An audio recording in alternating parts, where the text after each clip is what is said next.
be some reports now coming in, Niranjan, that Trump has also dialed Zelenskyy.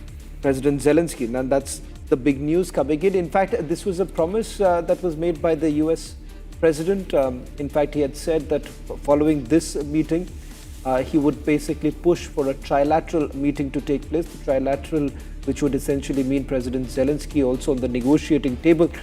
However, it seemed the wheels are finally moving, because all this while you hadn't had an opportunity of having President Putin out of Russia and being on the negotiating table. So at least it's a beginning as far as this conflict is concerned. What would be the contours of it, one will have to certainly wait and watch. But it does appear, if you just go by the body language of the Russian delegation, they seem to be quite elated with the progress that they have made so far.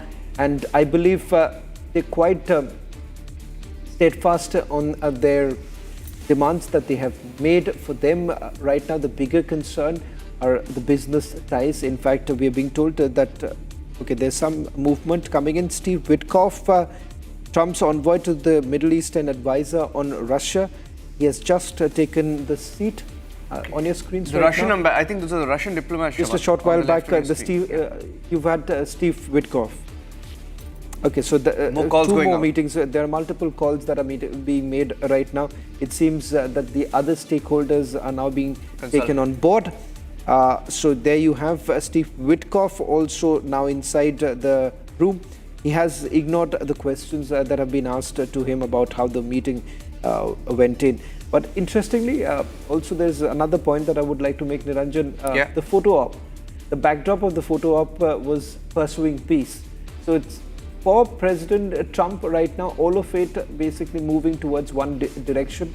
He certainly wants to make a point, the point that it is he as an American president was able to bring an end.